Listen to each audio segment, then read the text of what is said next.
WIKISPEED 2013, September 12th. There goes Bill. Thank you so much, Bill. Bill and Ahmad, and here's Ahmad, and I were just working on these pedal plates today. So here, Ahmad did most of this one, Bill did most of the other. I'll vacuum that up, thanks. So yeah, also note vacuum.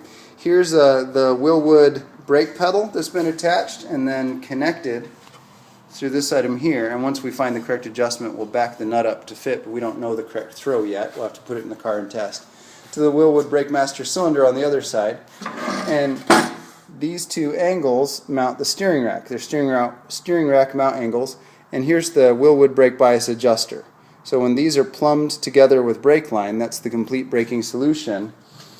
Here's one with the steering rack attached. That's an S2000 steering rack. We used a used part to save money, which was fantastic. I think it was $149 versus the new part is almost $1,000. And this one is in great condition. And we checked it out and it seems perfect. So again, this is the passenger side or the driver's side. There's the steering column poking through, steering rack poking through. It'll attach the steering column and the steering wheel. And then the brake pedal. And then these holes here are where the accelerator pedal will attach once we have them in. We just ordered two. And then you look on the other side, and there's the proportioning valve to adjust the brake bias, front and rear, and the master cylinder, and then the steering rack going across, mounted. Now, these Lynnwood parts all used different sized from each other bolt openings. So we drilled them all to 3/8 so we could use all 3/8 hardware, standardized hardware throughout the build. Also, Ahmad and I cut these 6x6 angles using a grinder. They were all in one long extrusion, and that had been water jet cut with the appropriate holes. So these now are suspension strut top mounts, and we have enough here to make 6 more cars. And these are rear toe brackets. And these are the brackets for the steering systems. And then these were already cut from the water jet cutter. These are the suspension mount plates. We didn't do those today. And they had these A-arms embedded in them. So this shelf, as it's set, is for small scale production to make suspension and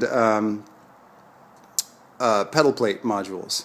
And so we stack everything here in order to produce them. So this is for volume production, only the parts we need.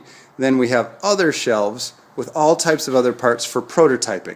And we mix prototyping and iteration with volume production. And this way we're able to minimize variance while welcoming variance for innovation tasks. Ahmed, if you don't mind me asking, since you just assembled one of these things, one of these pedal plates, what tips would you give to someone somewhere in the world who is putting one of these together? What would you say that you'd recommend they use to or do to make it work well? I don't know, I just put it together and it seems to work. Any tips? Was there anything you discovered as you were going that made it easier? Okay, okay. Well, perfect, thanks. And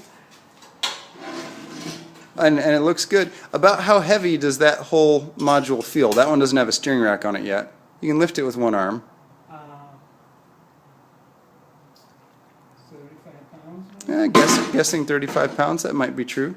We'll weigh this one after it's even plumbed with the steering rack and see the total weight. Ahmed, thank you so much. And Bill, who just left, he had to catch a bus at the right time. Thank him so much. And I, together, we put together most of these pedal plates and cut some more suspension parts and did some shop cleaning.